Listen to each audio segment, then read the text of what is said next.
Assalamualaikum warahmatullahi wabarakatuh.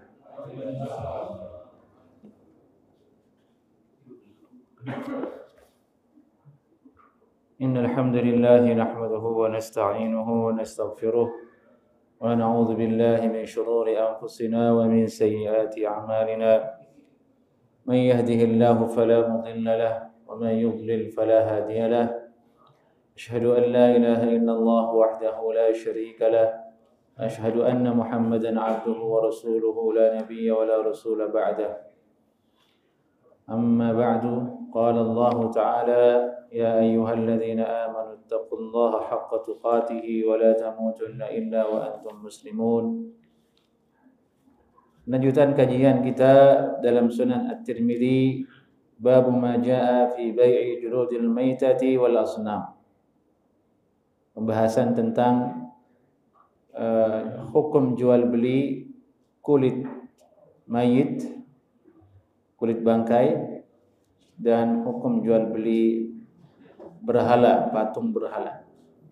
Ya, artinya bab ini adalah lanjutan dari bab-bab sebelumnya, masih terkait tentang barang-barang yang diharamkan untuk diperjualbelikan dan barang-barang yang mana yang boleh diperjualbelikan.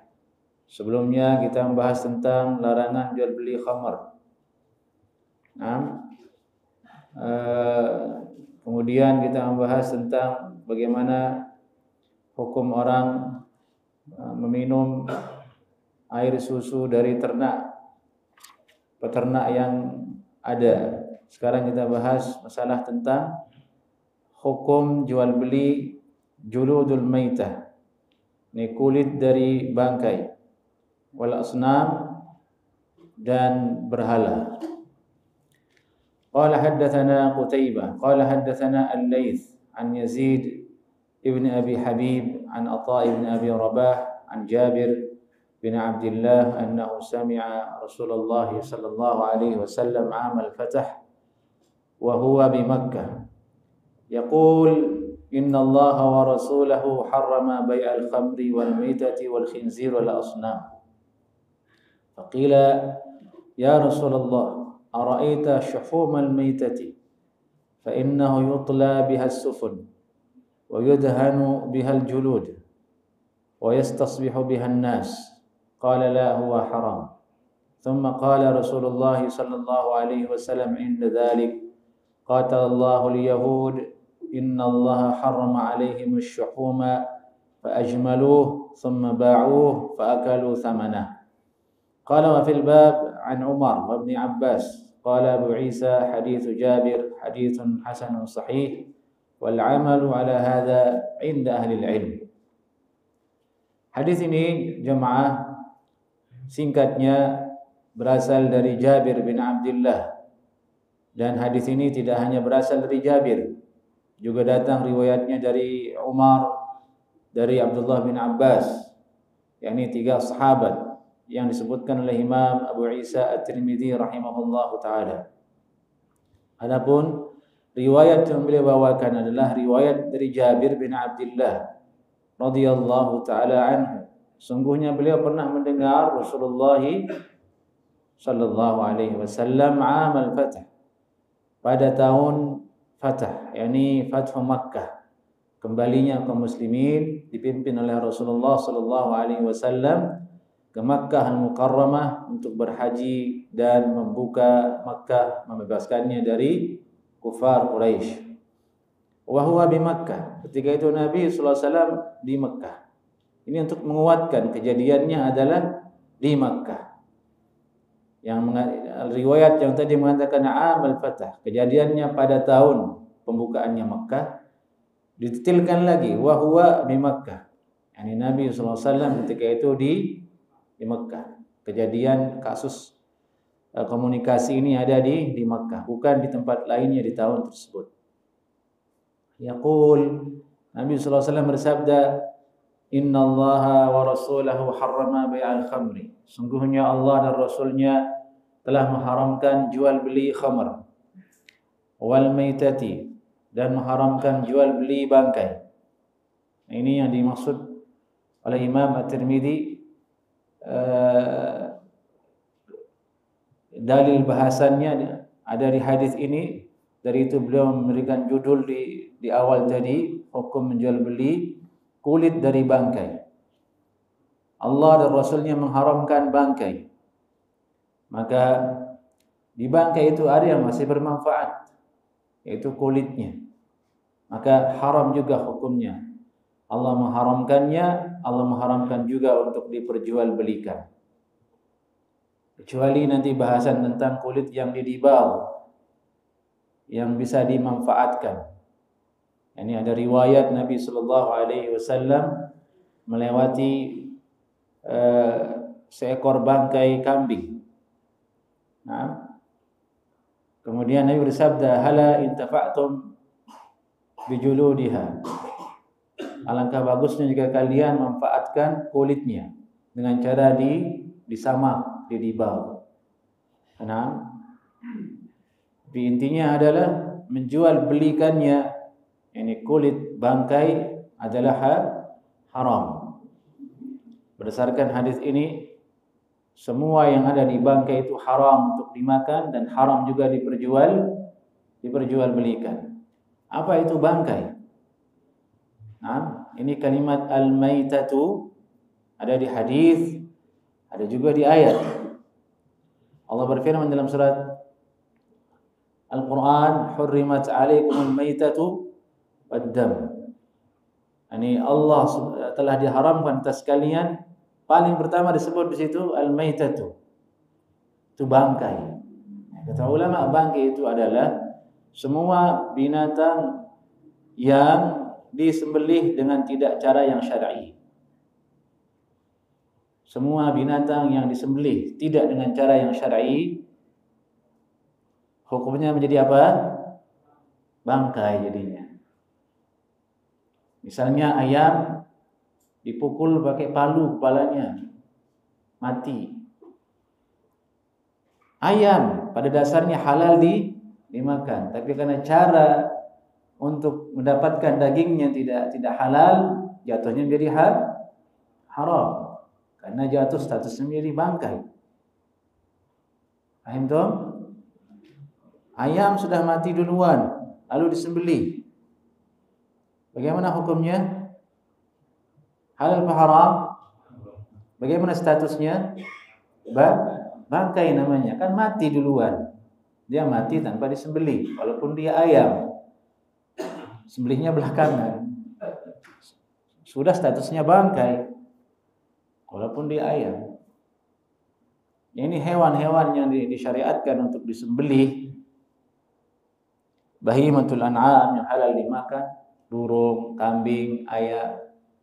Kalau cara mendapatkan dagingnya tidak dengan cara sembelih yang syar'i, jatuh menjadi bangkai. Nah, dari itulah kemudian fuqaha menjelaskan dengan teliti syarat rukun orang menyembelih. Menyembelih ada syaratnya, ada rukunnya. Rukunnya di antaranya adalah al-wajdain, harus putus. Dua rongga yang ada di leher ternak itu, ini rongga pernafasan dan rongga pencernaannya, kedua-duanya harus putus. Dan itu ada di lehernya. Dari itu kita disembelih untuk menyembelih, az-zabah. Ada adabnya, ada caranya dalam Islam. Jika tidak dengan cara itu, dia jadi bangkai. Dari itu masalah kontemporer yang ada di hari ini, kebutuhan manusia dengan daging itu sangatlah mendesak. Karena jumlah manusia sangat banyak, butuh daging. Akhirnya adalah peternakan kambing, peternakan ayam. Biar cepat dibuatlah ayam bolier. Istilahnya orang kita ayam potong. Ada ayam potong, ayam kampung. Karena kalau ayam kampung kan lama kembang biaknya. Biar cepat dibuat seperti itu. Nah, cara menyembelihnya bagaimana, itu yang kontemporer. Muncullah ide kemudian ditembak dulu. Setelah ditembak kepalanya, roboh, baru disembelih. Ini termasuk masalah kontemporer yang dibahas oleh ulama. Mereka mengatakan kalau ditembaknya itu menjadikan dia mati, maka jadi bangkai dia. Ya, artinya kita menyembelih sesuatu yang sudah mati duluan karena ditembak, bukan karena disembelih. Kalau hewan itu masih hidup, hidupnya kata ulama hayatun mustaqirrah, yakni masih layak lah untuk dipotong, belum mati total, masih bergerak. Nah, banyak ulama membolehkan. Dan ini seharusnya tidak mesti ada di kalangan kita kaum muslimin, tapi datang dari tuntutan orang barat. Karena sebagian ternak itu impor. Sapi dari Australia datang ke Indonesia, datang dari Jepang, penjual-penjual stik kan begitu. Ya, dia mengharuskan cara menyembelihnya dipingsankan dulu. Karena menurut mereka menyembelihnya orang Islam itu terlalu sadis menurut mereka. Lehernya digorok keluar darah, sadis enggak? Sadis kelihatannya, enggak tega kelihatannya. Tapi itu syariat Allah Subhanahu wa taala. Hikmahnya ada. Hikmahnya adalah agar kita tidak makan darah. Supaya darah itu keluar semua dari badan ternak tersebut. Dan saluran darah terkuat itu ya di leher itu. Gitu diputus, keluar semua darahnya. Murni yang kita makan adalah daging. Jadi itu disebutkan di ayat, "Alaikul hurrimat alaikumul maitatu waddam." Diharamkan atas kalian itu bangkai dan darah. Dan darah. Beda dengan orang kafir, malah darah yang dia makan. Bahkan nenek moyang kita dulu, bahkan masih ada sampai sekarang di Indonesia itu kelompok orang yang masih makan darah. Begitu disembelih, darahnya ditampung dengan panci, nanti jadi agar-agar. Apa namanya? Tahu antum itu. Ya itu haram. Haram hukumnya. Disebutkan di Al-Quran. Nah, supaya semua yang Allah syariatkan itu untuk kemaslahatan manusia. Tapi manusia lebih banyak dia sok tahu, terutama orang kafir sok tahu, sok merasa iba. Giliran kepada ternak dia iba, giliran kepada manusia dia sadis. Dia bunuh orang Islam, dia jajah orang Islam. Itu di mana itu letak keadilannya, letak kemanusiaannya? Giliran ternak dia iba, kasihan disembelih. Sampai-sampai ada kelompok orang nggak mau makan daging karena kasihan. Tapi giliran manusia dia bunuh, dia eksploitasi. Akalnya tidak ada akalnya berarti. Berarti hawa nafsu saja, bukan dengan betul-betul akal yang sehat. Hawa nafsu saja. Nah, ini tentang al-maitah. Yang penting itu adalah definisi yang tadi. Bangkai itu adalah hewan yang cara mendapatkan dagingnya tidak dengan sembelihan yang syar'i. Dari itu waspada. Waspada untuk menyembelih. Waspada dengan daging. Ada kaidah ulama menyebutkan asal usul daging itu haram. Kecuali jelas diketahui dia halal, kecuali di lingkungan kaum muslimin.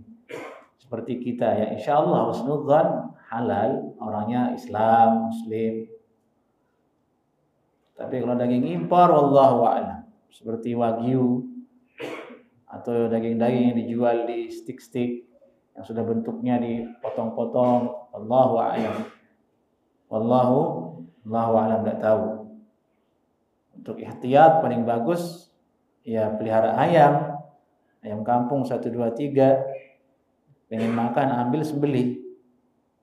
Tapi kan nggak mau repot. Orang sekarang nggak mau repot, maunya langsung sudah. Kan banyak sering kejadian beli ayam di swalayan yang sudah di kulkas, ketika diambil ayamnya lehernya belum putus. Jelas ini belum putus. Nah, dari itu pemerintah Saudi Arabia ketat dalam masalah itu. Mereka sadari bahwasanya ini kebutuhan kaum muslimin terkait dengan syariat Allah Subhanahu wa taala dan mereka butuh ayam. Kalau tidak salah dulu Saudi itu mengimpor ayam dari Brazil, dari Argentina kalau tidak salah. Itu ada tim khususnya orang Saudi datang ke sana, bagaimana caranya supaya ayam-ayam itu disembelih dengan cara yang syar'i sebelum dikirim ke Saudi Arabia. Ada tim khususnya untuk menjamin kebutuhan kaum muslimin. Kalau kita bisa enggak seperti itu di Indonesia? Sulit kayaknya. Sulit ya, enggak bisa. Ya, semoga Allah perbaiki keadaan. Allah perbaiki keadaan. Tayyib. Wal khinzir, dan Allah haramkan khinzir. Apa khinzir jamaah? Babi, khinzir. Nah. Wal asnam, dan berhala. Yang tadi itu makanan, khamar minuman, al-maitah daging, khinzir juga daging. Yang terakhir ini asnam, bukan daging, tapi benda ya, berhala, aksesoris jatuhnya, aksesoris. Allah mengharamkan jual belinya. Jika Allah mengharamkan jual belinya, Allah haramkan pembuatannya. Haram hukumnya orang buat berhala, haram hukumnya buat patung untuk dijual. Allah haramkan, buatnya haram, menjualnya juga haram.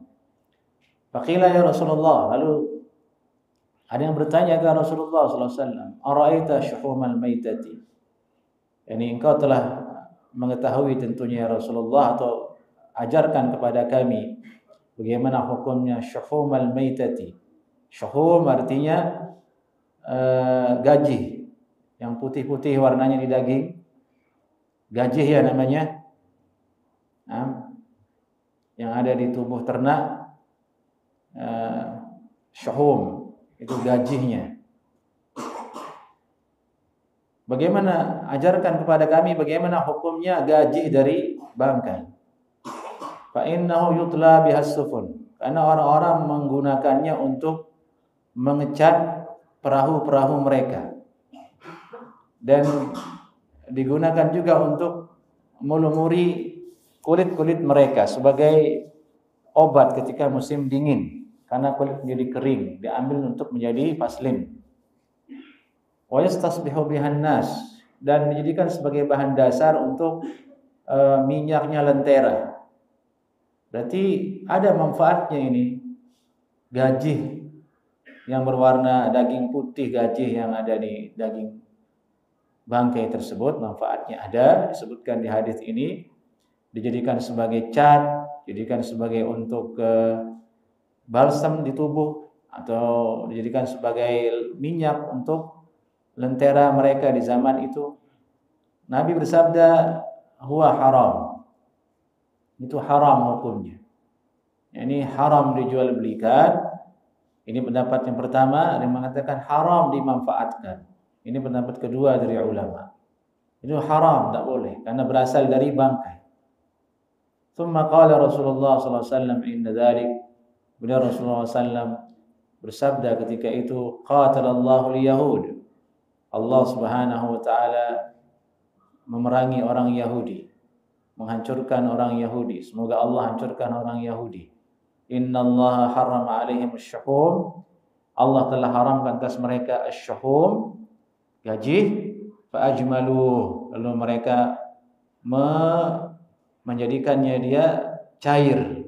Kan bentuknya cair itu ya, gajih kalau banyak bisa dicairkan. Ajmalu itu artinya mereka adabu, dia jadikan cair gajih tersebut. Tsumma ba'u, lalu mereka menjualnya, lalu mereka memakan harganya. Yani hilah.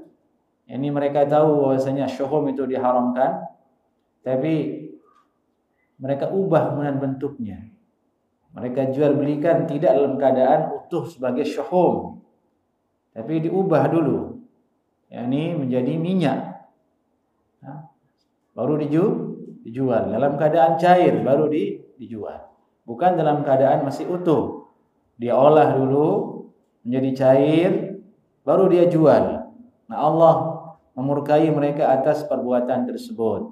Mereka menganggap bahwasanya dengan begitu berubah menjadi halal. Padahal tidak. Apapun asal usulnya sesuatu, kalau dia sudah haram, maka apa yang bentuk lainnya tetap menjadi haram. Di syahum di sini. Syahum tadi gaji itu mau dia beku yang berasal dari bangkai, mau dia beku masih utuh ataupun dicairkan sama saja, tidak ada bedanya. Nah, orang Yahudi membuat hilah, diakal-akalin sama dia supaya menjadi halal menurut dia jual lalu mereka makan harganya. Ini disebutkan dalam Al-Qur'an jemaah, bagaimana Allah mengharamkan syuhum atas orang Yahudi. Ini lil faidah, sebagai faedah yang lebih luas lagi dalam surat Al-An'am ayat 146. Al-An'am 146. Di situ Allah berfirman, "Wa 'alal ladzina hadu harramna kulli dzi dhufur." Dan atas orang-orang Yahudi, hadu itu artinya orang Yahudi.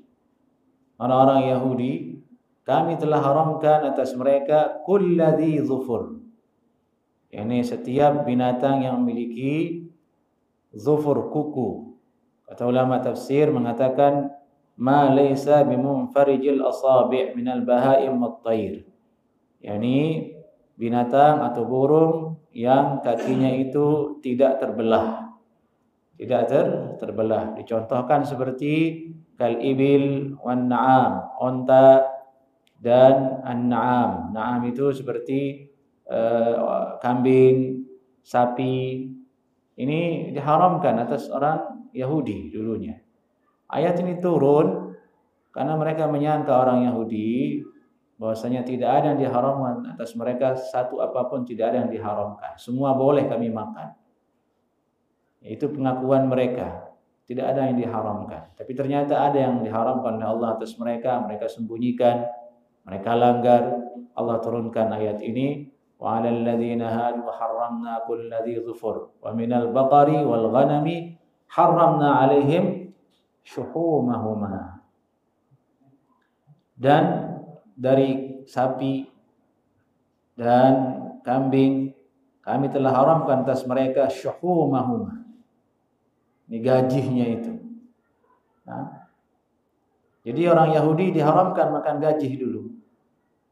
Tidak boleh. Orang Islam boleh atau tidak? Boleh orang Islam. Boleh dia makan. Kalau orang Yahudi justru diharamkan atas mereka. Kata ulama tafsir mengatakan Allah haramkan mereka karena perilaku mereka juga sendiri yang melampaui batas, yang melanggar syariat-syariat Allah Subhanahu wa taala. Akhirnya Allah hukum mereka dengan dibatasi atas mereka hal-hal yang tadinya boleh. Sebagai siksaan atas mereka atas pembangkangan mereka. Nah, ini cerminan orang Yahudi. Dari dulu dia lebih yang keroknya, sampai hari ini pun sama. Nah, dialah yang merusak sebenarnya, merusak manusia, merusak hidup kaum muslimin. Illa ma hamalat zuhuruhuma, kecuali yang berada di punggung-punggung sapi dan kambing tersebut. Ya, ini gajih yang ada di bagian punggungnya, kalau itu dibolehkan. Ini ayat dalam surat Al-An'am 146, di situ dijelaskan dengan tegas bagaimana Allah mengharamkan atas orang Yahudi. Di hadis ini ditegaskan lagi, qatalallahu al-yahud. Allah memerangi orang-orang Yahudi. Allah mengharamkan atas mereka asy-syuhum, tapi mereka tetap membangkang. Ajmaluh, dia jadikan cair, kemudian mereka jual, lalu mereka makan harganya. Mereka makan harganya. Hadis ini kata ulama menunjukkan haramnya hilah. Perbuatan merekayasa sesuatu yang tadinya haram direkayasa supaya menjadi halal kelihatannya. Tapi kalau diteliti dia haram. Nah, contohnya dulu pernah kita bahas di sini. Contohnya dalam masalah nikah, muhallil wal muhallalah. Ini Cina buta, dulu pernah kita bahas di sini. Dan Ibnu Qayyim rahimahullahu taala memiliki banyak penjelasan dalam I'lam al-Muwaqqi'in tentang haramnya hilah, tentang haramnya merekayasa suatu perbuatan, suatu tindakan yang tadinya dia adalah haram, direkayasa, berubah kemudian namanya, berubah sedikit bentuknya, akhirnya manusia menganggapnya halal, mereka melakukannya. Ini sesuatu yang sangat dibenci dalam syariat kita, dan itu perbuatan orang Yahudi.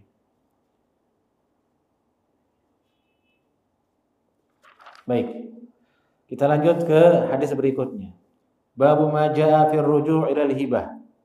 Bab bahasan tentang mengembalikan hibah. Ini mengembalikan hibah. Sudah memberi lalu dia ambil kembali.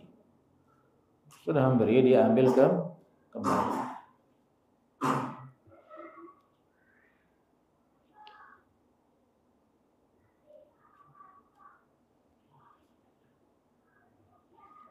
Qala haddatsana Ahmad ibnu Abdah ad-Dabbi qala haddatsana Abdul Wahhab al-Thaqafi qala haddatsana Ayyub an Ikrimah an Ibnu Abbas radhiyallahu anhuma anna Rasulullah sallallahu alaihi wasallam qala laysa lana mathalus su'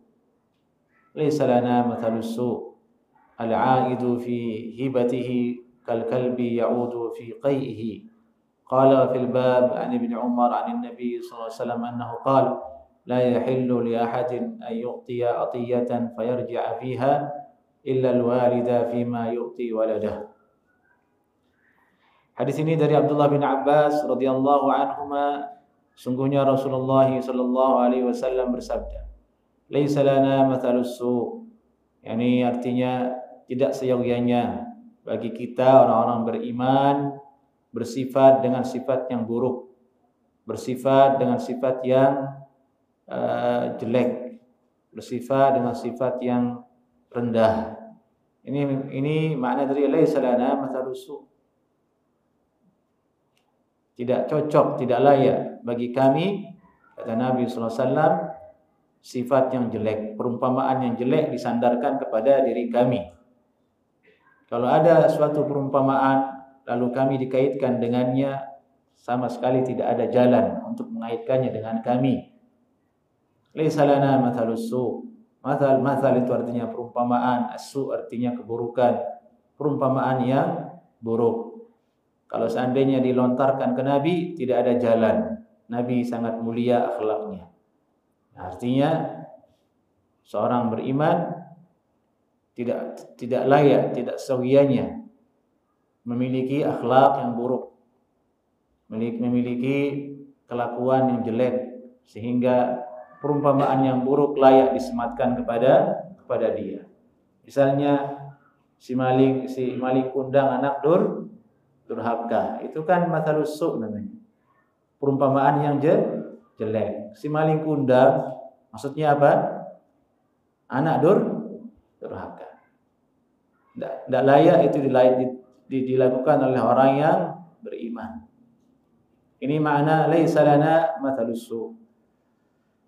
Nabi bersabda, al-'aid fi hibatihi, orang yang mengembalikan hibahnya, kal kalb, seperti anjing. Nah, ini perumpamaan. Kal kalb seperti anjing, ya'ud fi qai'ihi, anjing yang menelan kembali muntahnya. Sudah anjing, nelan muntah juga. Dua hal ini. Sudah anjing, sudah nelan muntah. Berarti suatu perumpamaan yang sangat jelek. Nah, perumpamaan ini untuk siapa? Untuk kelakuan yang seperti apa? Al-'aid fi hibati, orang yang mengambil kembali pemberiannya. Sudah menghibahkan ke orang, besoknya dia ralat, tidak jadi.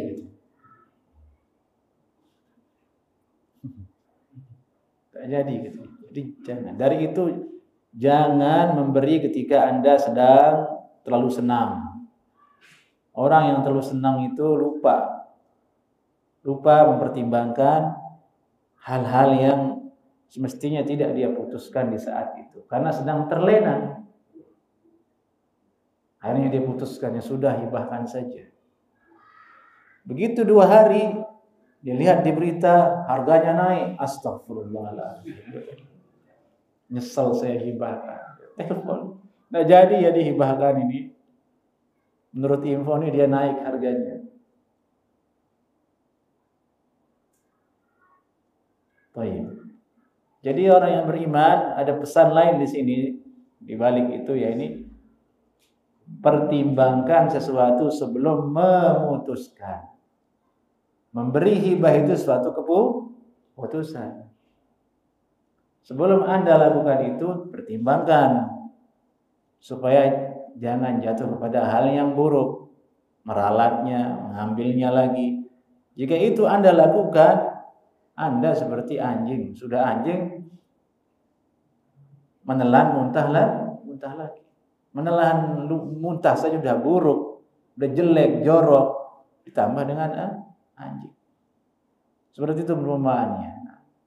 Jadi itu jangan memutuskan suatu perkara ketika Anda sedang senang, terlalu senang, jangan. Misal, jangan memutuskan suatu perkara ketika terlalu sedih, terlalu marah. Sedih, marah, diceraikan istrinya. Baru 2 hari udah peluk-guling dia. Pengen rujuk. Dan nyesel. Dia marah, dia usir anaknya. Gak bisa tidur dia setelahnya. Dia marah, dia pukul anaknya. Pasti menyesal. Ini sesuatu yang berasal dari emosional, tidak dengan pertimbangan. Ya, jadi itu ujungnya menyesal. Hendaklah orang beriman itu pertimbangannya akhirat. Yang beri hibah ya karena akhirat. Lillahi ta'ala. Mau naik harganya, mau tidak harganya, itu bukan urusan saya. Saya sudah hibahkan pokoknya itu untuk ini, untuk itu, ya sudah. Jangan diungkit lagi. Jangan dikembalikan lagi. Baik. Qala al-Imam At-Tirmidzi di sini, la yahillu li ahadin ay yu'tiya, ini riwayat lain dari Abdullah bin Umar. Tidak halal bagi seorang pun memberikan suatu pemberian lalu dia mengembalikannya lagi. Nah, ini masih ada kaitannya dengan jual beli sebenarnya. Nah, karena terkait dengan harta. Jual beli, kita ambil harta dengan cara menukar barang. Kalau ini dengan cara apa? Mengembalikan barang yang sudah dia berikan ke orang lain. Barang kalau sudah diberikan ke orang lain itu hak dia. Lalu dia ingin minta. Dari itu jadi haram. Disebut sini la yahil. Ini riwayat menguatkan. Jadi intinya ini bukan perkara masalah akhlak. Tapi ada hukum juga. Dengan riwayat ini mengatakan la yahil, tidak halal berarti haram. Bagi seorang memberi suatu pemberian lalu dia mengembalikannya lagi. Illal walid, kecuali orang tua. Ini pengecualiannya jemaah. Illal walid fima yu'ti waladah. Kecuali bapak pada harta yang telah dia berikan kepada anaknya. Kalau orang tua yang ambil kembali pemberiannya, hukumnya boleh. Tidak masuk ke mathalus sawu. Karena dalam riwayat anta wa maluk li abik, kamu dan hartamu milik bapakmu. Bapaknya ingin ambil. Dia butuh, tidak berdosa dia. Bapaknya, ini mau saya beli motor buat kamu nak ya. STNK atas nama dia, BPKB atas nama dia. Qadarullah ekonomi sedang turun, dia ambil motor itu, dia jual. Haram atau halal? Halal. Punya bapaknya. Nah, dan saya rasa sedikit sekali bapak yang tega seperti itu. Nah, rata-rata bapak itu berkorban untuk anaknya. Rata-rata bapak itu berkorban untuk anaknya. Dia bekerja untuk anaknya, dia lembur untuk anaknya. Tidak ada yang lain untuk anaknya. Jadi itu anak itu tidak boleh dia suudzon kepada bapaknya. Dibilang sudah ngasih diambil lagi sama bapak. Jangan. Itu buruk sangka. Itu buruk sangka. Kalau seandainya bapak itu tidak senang, suka sama anaknya, sejak dia bayi diinjak lehernya selesai udah. Ngapain repot-repot pelihara dia? Kan begitu. Kan bikin ribet itu anak, udah nangis, ngompol. Iya kan? Tak jajan, ribet lah pokoknya. Tapi karena bapak itu senang, cinta sama anaknya. Dia adalah keturunannya, fotokopinya dia. Tidak mungkin dia akan zalimi, tidak mungkin dia akan sia-siakan. Itu fitrahnya bapak. Nah, itu yang harus disadari oleh anak-anak. Sehingga kalau ada bapaknya keras ke dia, udah terima aja. Baik maunya itu. Tak mungkin buruk. Baik maunya, baik tujuannya. Nah, jalan keluarnya ya mungkin komunikasi yang baik. Bagaimana, kenapa dijual lagi Pak? Kenapa saya diambil lagi? Ini biasanya di kampung terjadi ya. Bapak ngasih sawah, besoknya diambil sama bapak. Ini sawah buat si fulan. Besoknya dia datang lagi. Sawahnya enggak jadi buat kamu. Kenapa berubah si bapaknya? Ternyata punya ibu tiri. Nah, itulah pengaruh perempuan. Ini kasus yang banyak terjadi di kampung ya jemaah. Dan itu banyak sekali laki-laki ataupun perempuan yang punya ibu tiri konflik dengan orang tuanya gara-gara pengaruh ibu tiri itu. Yang tadi bapak sudah memberi, sudah menghadiahkan ke anaknya, ini rumah, ini tanah buat si fulan, anak saya yang pertama dari si fulana. Karena pengaruh istri kedua, nah buat ini aja, ini diambil lagi. Insya Allah yang seperti ini pernah temukan, insya Allah. Nah, hal yang biasa terjadi. Dari itu laki-laki itu harus berpendirian bapak-bapak, jangan terpengaruh dengan istri antum. Biarkan dia ngomel nggak apa-apa. Tapi keputusan di kita. Nah, ini yang saya istikharahkan, ini yang sahih, ini yang benar. Ini yang insya Allah Allah berikan petunjuk, ini yang terbaik untuk keluarga. Pegang. Ngomel biarin aja, ntar juga selesai ngomelannya. Jangan, kalau nggak ikuti bahaya. Itu yang mengakibatkan akhirnya apa? Setelah meninggal dunia si bapak, si anak belum ngaji, belum ngerti sunnah, digibahin bapaknya. Si bapak dulu nih, ninggalin ini, ninggalin itu, bukan yang buat kita bahagia. Nauzubillah min dzalik. Itulah pentingnya kita ajarkan anak kita agama agar dia paham, agar dia mengerti berbakti kepada kedua orang tuanya. Baik. Nah, pas ini. Azan, silakan azan.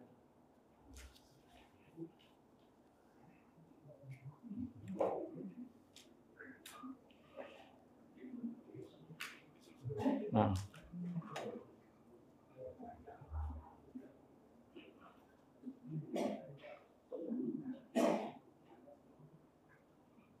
Allahu Akbar.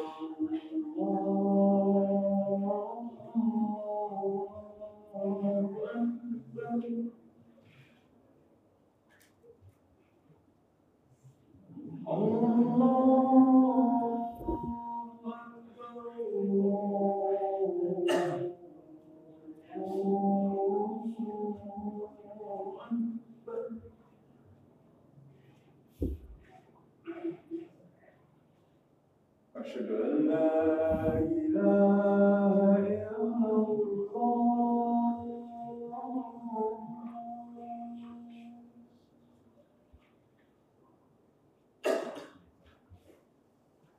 أشهد أن لا إله إلا الله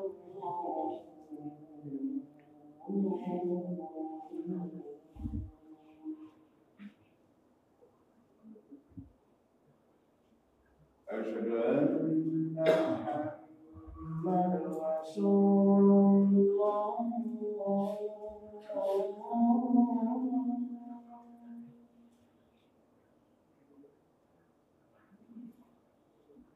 أشهد أن محمد رسول الله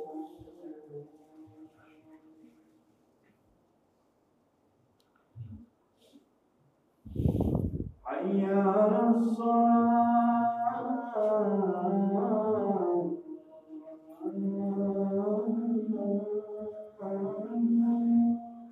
haula wala quwwata illa billah. Hayya 'alas shalah.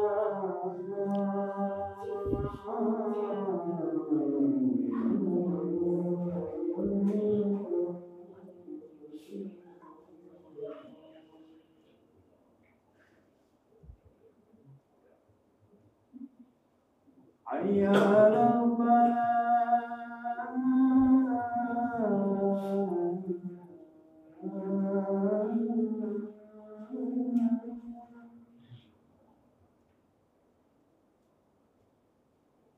Hayya 'alal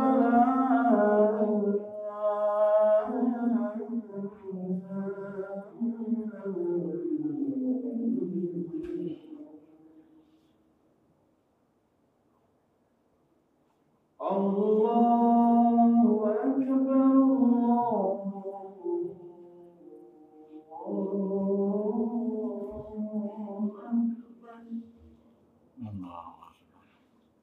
La ilaha illallah.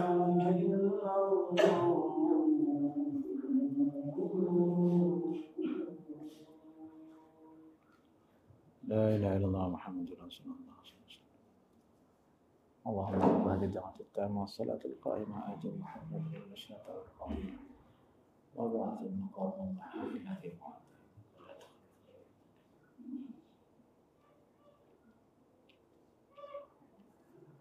Baik jemaah. Hadis berikutnya babnya ini pindah ke bab majaa fil araya war rukhsati fi dzalik. Bab pembahasan tentang al-araya war rukhsah fi dzalik. Ini kita lanjutkan insyaallah taala di majlis berikutnya باذنillah taala. Sedikit kami sampaikan bahwa malam ini adalah malam bertepatan dengan 15 Sya'ban atau dikenal dengan malam nisfu Sya'ban. Di situ ada beberapa hadis yang perlu kita ingat.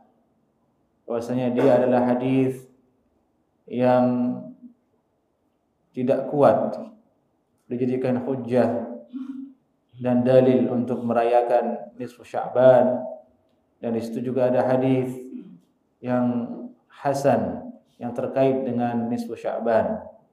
Hal ini perlu kita ketahui supaya tidak simpang siur. Adapun riwayat yang populer di nisfu Sya'ban yang biasanya para penceramah, para ustadz menyampaikannya kepada masyarakat, yaitu hadis riwayat Ibnu Majah yang lafaznya idza kanat lailatun nisfi min Sya'ban faqumu lailaha wasumu naharaha. Apabila datang lailatul nisfi min Sya'ban, yakni malam nisfu Sya'ban, maka berdirilah pada malam harinya untuk salat. Wasumu naharaha, dan siangnya puasa. Fa inna Allah yanzilu fiha li ghurubis syams ila sama'id dunya. Karena sungguhnya Allah Subhanahu wa taala turun pada hari tersebut sampai matahari tenggelam. Fayaqul, dan berfirman, ala min mustaghfir fa'aghfirulah. Wahai hambaku, adakah yang beristighfar, akan aku ampuni. Ala mustarziq fa'arziqahu. Adakah yang minta rezeki, aku akan berikan dia rizki. Fa'arzuqahu. Ala mubtala fa'afih. Apakah ada yang mendapatkan ujian, aku akan berikan dia keselamatan dari ujiannya. Sampai yattali'il fajr, sampai waktu subuh datang. Ini riwayat dikeluarkan oleh Imam siapa tadi? Ibnu Majah ya jemaah. Hadis ini menurut telah ilmiah Syekh Albani rahimahullah taala dalam silsilah ad-dha'ifah adalah hadis yang dhaif. Bahkan beliau mengatakan maudhu'us sanad. Sanadnya palsu. Nah, jadi bukan dhaif biasa, dhaifnya parah karena dalam sanadnya ada indikasi hadis yang dibuat-buat. Hadis yang dibuat-buat. Maka tidak boleh diriwayatkan, diceritakan kepada masyarakat hadis semacam ini, hadis seperti ini, kecuali dalam rangka untuk dijelaskan statusnya bahwasanya dia palsu. Seperti yang saya lakukan di malam hari ini. Saya bacakan ke antum hadisnya dalam rangka tujuan untuk menjelaskan statusnya, bukan untuk ngajak antum mengamalkannya. Nah, ini dua hal yang berbeda. Dua hal yang berbeda. Karena kalau tidak dijelaskan hukum statusnya, tidak boleh. Artinya kita akan biarkan sesuatu yang tidak valid riwayatnya, sangat tidak ilmiah riwayatnya kepada Nabi Sallallahu Alaihi Wasallam. Khawatir kita jatuh kepada mengada-adakan ucapan lalu kita nisbatkan ke Nabi Sallallahu Alaihi Wasallam, dan itu dosa besar, jatuh kepada mendustakan Nabi Sallallahu Alaihi Wasallam.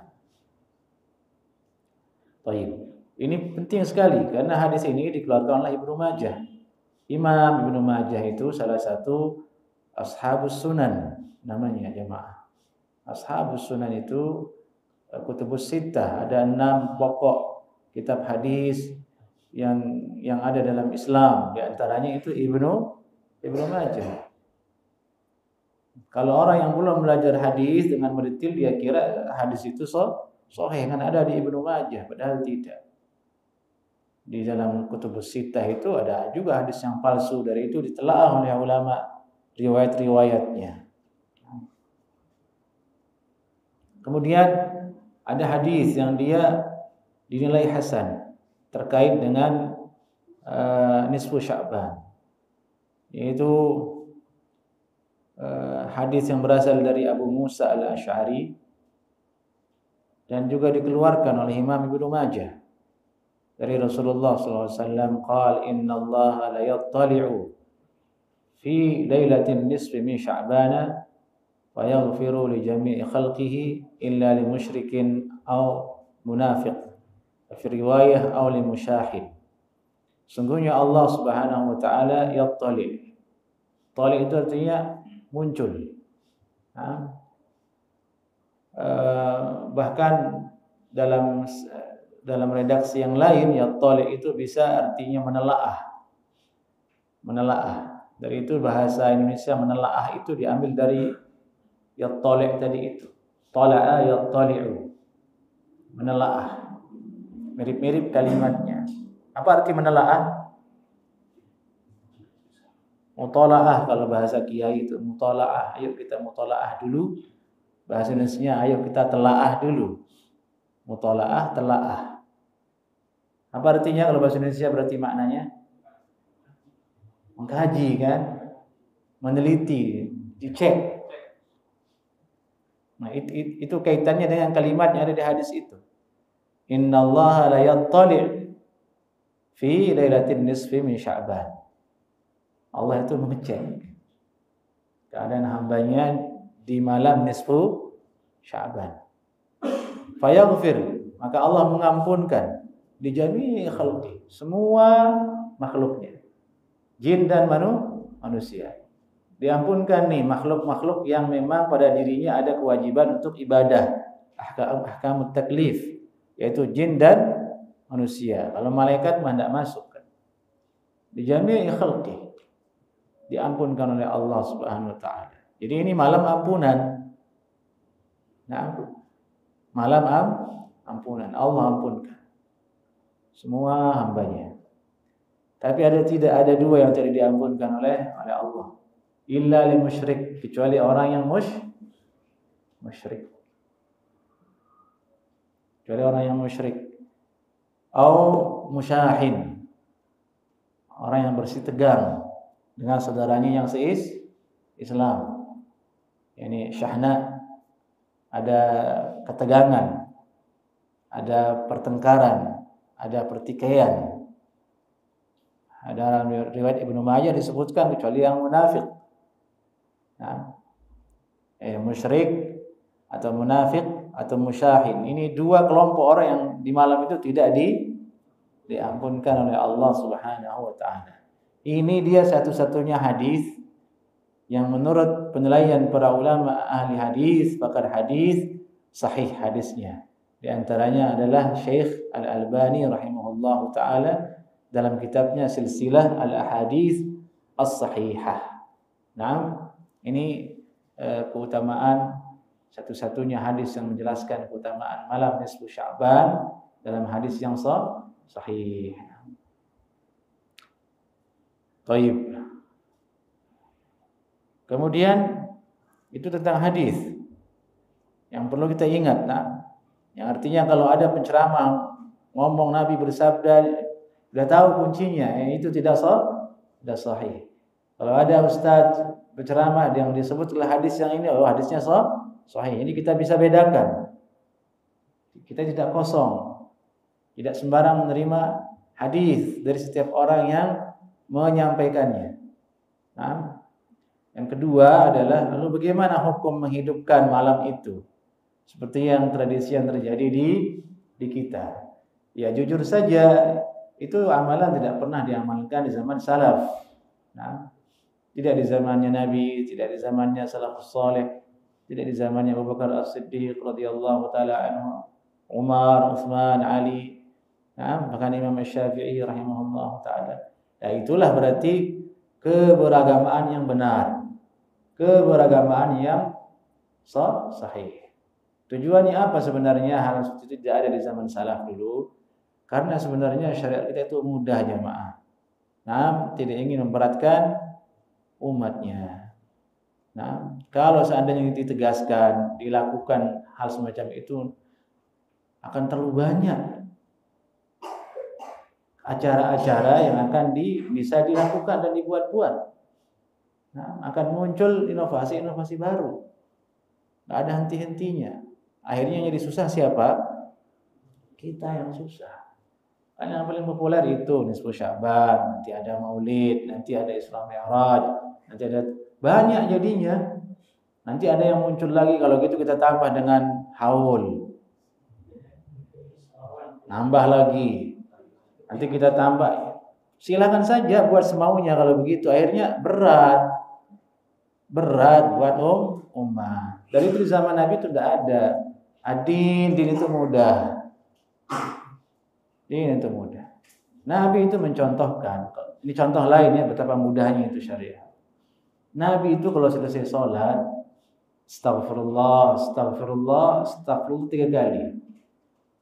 Ringan atau tidak? Ringan. Nabi ingin mencontohkan yang ringan.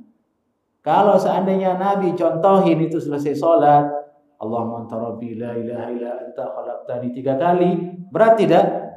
Berat. Dari itu Nabi selalu yang untuk umat itu yang ringan-ringan. Keumumannya untuk yang ringan-ringan, jangan ditambah-tambah lagi menjadi berat, menjadi yang sesungguhnya dia adalah kemudahan menjadi berat dan akhirnya orang lari dari agama Allah Subhanahu wa taala. Nah, jadi sebisa mungkin masalah ini kita sampaikan dengan baik kepada masyarakat. Bahwasanya itu bukan bagian dari ajaran Nabi sallallahu alaihi wasallam yang dianjurkan secara persis, yang dituntun secara harus. Nah, bagi orang yang mau sendiri-sendiri ya silahkan. Namanya biasanya ibadah kepada Allah Subhanahu wa taala, dia salat witir, dia baca Al-Qur'an, la ba'sa bi. Tapi kalau bentuknya sudah berkelompok, bentuknya sudah seperti sesuatu hari raya, itu lain lagi. Yudahi asy-syariah. Itu artinya menandingi syariat. Menandingi syariat, dan itu adalah salah satu illah, suatu amalan dikatakan bid'ah oleh ulama karena yudahi asy-syariah. Ada bentuk menandingi syariat. Walaupun tujuannya bukan untuk itu, yudahi asy-syariah. Menandingi syariat. Nah, baik jemaah. Dari itulah kemudian semakin banyak perkara yang baru seperti itu, syiar yang asli itu menjadi kurang berkesan. Kita punya 2 hari raya, Idul Fitri, Idul Adha. Itu kurang berkesan jadinya, karena sudah terlalu banyak yang dilakukan. Salat Jumat sudah ada sekali seminggu. Itu sudah Id, orang Islam. Sok pagi itu Idnya orang Islam hari Jumat. Ya itu yang kita seriuskan. Kalau yang diseriuskan adalah yang tidak tadi itu, ya akhirnya ini redup nih. Syiar-syiar utama, jadi redup. Jadi dari tahun ke tahun kita bilang, nggak ngapa-ngapain lebaran katanya. Kalah sama tahun baru. Kan yudhahi itu. Menyaingi syariat. Kalah oleh itu. Baik. Aku qouli hadza. Assalamualaikum warahmatullahi wabarakatuh.